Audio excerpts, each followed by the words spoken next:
नमस्कार बच्चों आज की इस वीडियो में मैं आपको 11th क्लास हिस्ट्री का lesson number 3 an empire across 3 continents यानी 3 महाद्वीपों में फैला हुआ साम्राज्य कराऊंगी। बच्चों, इसमें मैं आपको कुछ बेसिक चीज़ें बताऊंगी जिसको समझने से आपको पूरा चैप्टर समझ आ जाएगा। बहुत आसान चैप्टर है। 3 महाद्वीपों में फैला हुआ साम्राज्य यानी रोमन साम्राज्य। यूरोप और अफ्रीका के महाद्वीप एक समुद्र द्वारा एक दूसरे को अलग किए हुए हैं, जो पश्चिम में स्पेन से लेकर पूर्व में सीरिया तक फैला हुआ है। इस समुद्र को भूमध्य सागर कहा गया है और यह इन दिनों रोमन साम्राज्य का हृदय स्थल था। रोम का भूमध्य सागर और उत्तर तथा दक्षिण की दोनों दिशाओं में सागर के आसपास स्थित सभी प्रदेशों पर प्रभुत्व था। उत्तर में साम्राज्य की सीमा का निर्धारण 2 महान नदियां राइन और डैन्यूब से होता था, और साउथ में यदि दक्षिण में हम देखें तो वहाँ सहारा नामक एक डेजर्ट क्षेत्र था। बच्चों, रोमन साम्राज्य की जानकारी के सोर्सेज वो हैं हमारे टेक्स्ट, डॉक्यूमेंट्स, मटेरियल रिमेन्स यानी पाठ्य सामग्री, दस्तावेज और भौतिक अवशेष। बच्चों, जो हमारा पहला है टेक्स्ट वाला यानी पाठ्य सामग्री, इसमें हमें उस समय के व्यक्तियों द्वारा लिखे गए इतिहास, उससे हमें उस टाइम पीरियड का पता चलता है। जो हमारे सेकंड है हमारा डॉक्यूमेंट्स यानी दस्तावेज, ये हमें उस समय पेपाराइस नाम के पेड़ के पत्तों पर लिखी हुई जो पांडुलिपियाँ थी, जो हाथ से लिखी जाती थी, या इंस्क्रिप्शंस यानी कि अभिलेख, वो जो हमें मिले हैं, उनसे हमें रोमन साम्राज्य के विषय में जानकारी मिलती है। साथ ही तीसरा है हमारा मटेरियल रिमेन्स यानी भौतिक अवशेष, जैसे उस समय की इमारतें, स्मारक, मिट्टी के बर्तन, कॉइन्स, इस तरह की बहुत सारी खुदाइयों से हमें चीज़ें मिली हैं जो हमें उस समय की जानकारी देती हैं। बच्चों, अब हम देखेंगे रोमन साम्राज्य के आरंभिक काल को, द अर्ली एम्पायर। इस साम्राज्य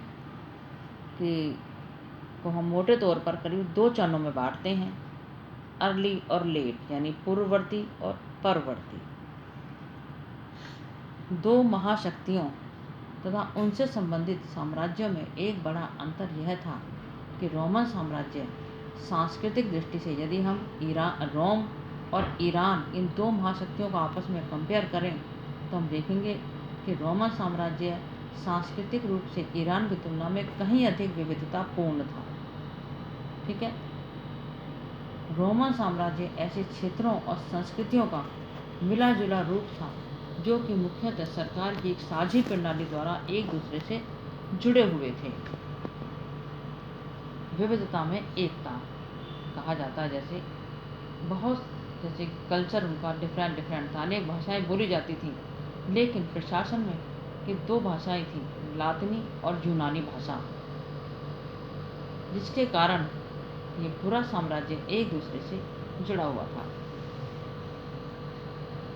प्रथम सम्राट थे सम्राट ऑगस्टस, जिन्होंने 27 ईसा पूर्व में जो राज्य स्थापित किया उसे प्रिंसिपेट कहा है। सेनेट वह संस्था थी जिसने उन दिनों, जब रोम एक रिपब्लिक यानी गणतंत्र था, सत्ता पर अपना नियंत्रण रखा हुआ था। सेनेट में कुलीन और अभिजात यानी नोबल्स लोग थे। इसमें धनी परिवारों का प्रतिनिधित्व था।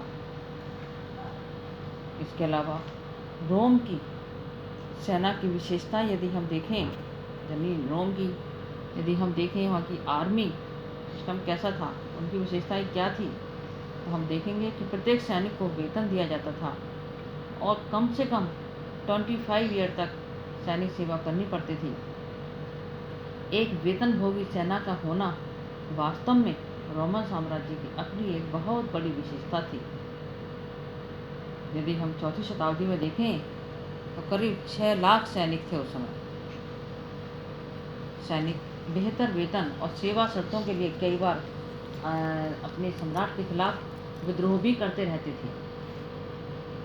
बच्चों, यदि हम देखें रोमन साम्राज्य को चलाने में अच्छे से, जिसे वो व्यवस्थित ढंग से चले, तो रोमन साम्राज्य के राजनीतिक इतिहास में 3 प्लेयर थे जिन्होंने पूरा रोल प्ले किया।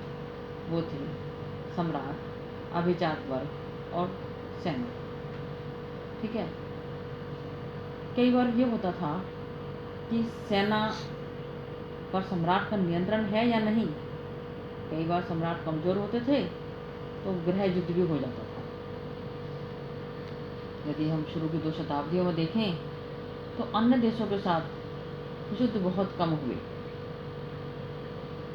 कोई गृह युद्ध नहीं हुआ, शांति बनी रही। करीब इस समय 4 सम्राट गद्दी पर बैठे। वास्तव में ऑगस्टस का शासनकाल शांति के लिए याद किया जाता है, यानी उस समय पूरे साम्राज्य में सुख और शांति थी। बच्चों, इस टाइम पीरियड की एक विशेषता और भी रही, वो ये है कि जहाँ प्रत्यक्ष रूप से शासन का क्रमिक रूप से काफ़ी विस्तार हुआ, इसके लिए अनेक आश्रित राज्यों को रोम के राज्य क्षेत्र में मिला लिया गया। दूसरी शताब्दी के प्रारंभिक वर्षों तक जो राज्य फरात नदी के पश्चिम में थे, उन्हें भी रोम में मिला लिया गया। उदाहरण के लिए हेरोड के राज्य से हर वर्ष 54 लाख दिनारियस यानी 1,25,000 किलोग्राम सोने के बराबर आमदनी होती थी। दिनारियस जो रोम का एक चांदी का सिक्का था, ठीक है, जिसमें लगभग 4.5 ग्राम विशुद्ध एकदम प्योर चांदी होती थी। वास्तव में इटली के सिवाय, जिसे उन शताब्दियों में प्रांत नहीं माना जाता था, साम्राज्य के सभी क्षेत्र प्रांतों में बटे हुए थे और उनसे कर वसूला जाता था, और इस तरह से रोम अपनी ऊंचाइयों पर था। संपूर्ण साम्राज्य में दूर दूर तक अनेक नगर स्थापित किए गए, जिनके माध्यम से पूरे साम्राज्य पर नियंत्रण रखा जाता था। जैसे आप जानते हो, हमारा देश भारत 29 स्टेट्स हैं। क्यों ऐसा? जिससे कि सब जगह की शासन व्यवस्था अच्छे से चले, और यदि ऐसा नहीं होगा तो केंद्र में बैठे हुए हमारे राष्ट्रपति, प्रधानमंत्री अकेले कुछ नहीं कर पाएंगे। तो बच्चों, इसी प्रकार से रोमन साम्राज्य में था। अब हम इसमें देखते हैं तीसरी शताब्दी का संकट, द 3rd सेंचुरी क्राइसिस। यदि पहली और दूसरी शताब्दियाँ कुल मिलाकर, जैसे मैंने अभी आपको बताया, 2 शताब्दियाँ ऐसी रही शुरू की, यानी 200 वर्ष ऐसे रहे। शांति, व्यवस्था, समृद्धि, इकोनॉमिक क्षेत्र में सब बहुत अच्छा हुआ। लेकिन तीसरी शताब्दी में परेशानियाँ हुई। इस समय एक आक्रामक वंश उभर कर सामने आया, जो अपने आप को ससानी कहते थे। उन्होंने करीब 15 वर्षों के भीतर ही तेजी से वो फरात नदी जहाँ फैलती थी वहाँ तक फैल गई। 3 भाषाओं में खुदे हुए एक शिलालेख में ईरान के शासक शापूर प्रथम ने दावा किया कि उन्होंने करीब 60,000 रोमन सेना का सफाया कर दिया और रोमन साम्राज्य की राजधानी एंटियोक पर कब्जा भी कर लिया है। इसी बीच कई जर्मन मूल की जनजातियाँ वो भी यहाँ पर आई। उन्होंने भी यहाँ पर अपना अधिकार करना शुरू कर दिया। इसका एग्जाम्पल हम ऐसे देख सकते हैं कि करीब 47 वर्षों में 25 शासक सत्ता पर आसीन हुए। इससे पता चलता है कि वास्तव में साम्राज्य में बेहद तनाव की स्थिति थी। बच्चों, अब मैं आपको बताऊंगी जेंडर, लिटरेसी और कल्चर के विषय में, यानी यहाँ महिलाओं और पुरुषों की स्थिति क्या थी और साक्षरता और कल्चर यहाँ का कैसा था। रोमन साम्राज्य की अपेक्षाकृत आधुनिक विशेषताओं में एक विशेषता ये थी कि उस समय न्यूक्लियर फैमिली का चलन था। वयस्क पुत्र अपने पिता के परिवारों के साथ नहीं रहते थे। साथ ही दासों को परिवार में शामिल किया जाता था। पत्नी अपने पति को अपनी संपत्ति नहीं दे सकती थी, किंतु अपने पैतृक परिवार में पूरे अधिकार थे उसके मायके की तरफ से। महिला अपने पिता की मुख्य उत्तराधिकारी बनी रहती थी और पिता की मृत्यु के बाद संपत्ति की मालकिन बन जाती थी। तलाक देना बड़ा आसान था, केवल एक सूचना देनी होती थी। इस समय महिलाओं की पर कुछ शारीरिक यातनाएं भी दी जाती थी, जैसे कि कैथोलिक बिशप ऑगस्टीन ने कहा कि उनकी माता को उनके पिताजी नियमित रूप से प्रताड़ित करते थे। और यदि हम इस समय की हम लिटरेसी रेट को देखें, साक्षरता की स्थिति क्या थी, तो हम देखते हैं अकेले पोम्पई नगर में 79 ईस्वी में ज्वालामुखी फटने से तबाह बर्बाद हो गया। इस बात का ठोस प्रमाण मिलता है कि वहाँ काम चलाऊ साक्षरता विद्यमान थी। पोम्पई की गलियों की दीवारों पर जो विज्ञापन लिखे हुए थे, उससे ये हमें पता चलता है। इसके विपरीत यदि मिस्र में हम देखो तो हमें बहुत से सैकड़ों पेपारस बचे हुए मिलेंगे, जिनसे हमें उस समय की साक्षरता की पता चलती है कि लोग की पढ़ाई लिखाई की स्थिति उस समय क्या थी। और यदि इस समय के बच्चों को हम कल्चर के क्षेत्र में देखें तो सांस्कृतिक विविधता दिखाई देती है, जैसे धार्मिक संप्रदाय, स्थानीय देवी देवताओं की भरपूर विविधता। बहुत सारे देवी देवताओं की पूजा होती थी, बहुत सारी भाषाएं थी, वेशभूषा, पहनावा, खान पान, रहन सहन डिफरेंट था। जैसे यदि हम देखें कि मिस्र में कॉप्टिक भाषा बोली जाती थी, उत्तरी अफ्रीका में प्यूनिक भाषा तथा बर्बर, और स्पेन और उत्तर पश्चिम में कैल्टिक भाषा बोली जाती थी। तो इस तरह से जो है विविधता थी।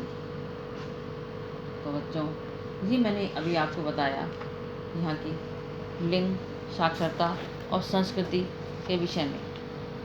अब मैं यहाँ की आपको बताऊँगी इकोनॉमिक एक्सपेंशन यानी आर्थिक विस्तार के विषय में। रोमन साम्राज्य में अनेक पोर्ट, खदान, ईंट भट्टे, जैतून के तेल की मिल्स आदि बहुत संख्या में मिली हैं। शराब, जैतून का तेल और अन्य लिक्विड चीज़ों की जिन चीज़ों में उनकी ढुलाई होती थी, ऐसे कंटेनर, मटके या कंटेनर होते थे जिन्हें एम्फोरा कहते थे, क्योंकि बहुत से मटकों के टूटे हुए टुकड़े हमें खुदाइयों से मिले हैं। एक उदाहरण के रूप में हम कह सकते हैं कि स्पेन में जैतून का तेल निकालने का व्यवसाय काफ़ी ऊंचाइयों तक फैला हुआ था। उन दिनों स्पेन में उत्पादित जैतून का तेल मुख्य रूप से ऐसे कंटेनरों में ले जाया जाता था जिन्हें ड्रेसर 20 कहते हैं। हमारे क्वेश्चन है, एम्फोरा किसे कहते हैं, ड्रेसर 20 किसे कहते हैं? ठीक है, जो आर्कियोलॉजिस्ट थे ये बता सके हैं कि स्पेन के जैतून, एक टाइम ऐसा आया स्पेन के जैतून के तेल के जो उत्पादक थे वो इटालियन जो प्रतिद्वंदी थे उनसे तेल का बाजार छीनने में सफल हुए। बाद में उत्तरी अफ्रीका के उत्पादकों ने स्पेन के तेल के जैतून के उत्पादकों पर अपना नियंत्रण कर लिया। फिर करीब 425 ईस्वी के बाद पूर्व ने उत्तरी अफ्रीका के इस प्रभाव को ख़त्म कर दिया। ठीक, तो इस तरह से ये था यहाँ का आर्थिक क्षेत्र में जो व्यापार होता था। और यदि हम देखें कृषि के क्षेत्र में, एग्रीकल्चर के क्षेत्र में, तो हम वहाँ पर देखते हैं कि वहाँ की इस क्षेत्र में फर्टिलिटी, कुछ ही जगह थी जहाँ की उपजाऊपन था, जहाँ खेती बाड़ी होती थी। और रोम क्षेत्र के अनेक बड़े बड़े हिस्से बहुत कम उन्नत अवस्था में थे। यहाँ पर चरवाहे यानी नोमैडिक लोग जो थे, ये अवन आकार की झोंपड़ियाँ जिन्हें मैपालिया कहते थे, इन्हें उठा करके इधर उधर घूमते रहते थे। ठीक है, स्पेन में भी उत्तरी क्षेत्र बहुत कम विकसित था, यहाँ कैल्टिक भाषी लोग रहा करते थे। बच्चों, हमें यह भी ध्यान रखना चाहिए कि हम ये ना मान बैठे कि इस समय यह एक प्राचीन दुनिया थी यानी एंशिएंट वर्ल्ड था, ऐसा नहीं था। ठीक है, यहाँ उस समय के लोगों का सांस्कृतिक और आर्थिक जीवन आदिम या पिछड़ा हुआ था, बैकवर्ड ऑफ और प्राइमेटिव। इस काल में वाटर पावर की शक्ति से मिलें चलाई जाती थी। स्पेन की सोने और चांदी की खानों में जल शक्ति से खुदाई की जाती थी। उस समय सुगठित वाणिज्यिक और बैंकिंग व्यवस्था थी। Well organised commercial and banking network प्रणाली थी। तो बच्चों, ये थी यहाँ की इकोनॉमी की स्थिति। और यदि यहाँ की हम श्रमिकों के विषय में हम देखें, लेबर क्लास के विषय में हम यदि देखें, तो हम ये देखेंगे कि यहाँ की रोम की अर्थव्यवस्था में अधिकतर जो श्रम था, जो लेबर कराई जाती थी, वो स्लेव द्वारा कराई जाती थी, यानी दासों द्वारा कराई जाती थी। ऑगस्टस के काल में इटली की टोटल पॉपुलेशन 75 लाख थी, जिसमें करीब 30 लाख दास थे। इनकी तरफ ज़्यादा ध्यान नहीं दिया जाता था, इनसे काम बहुत ज़्यादा लिया जाता था।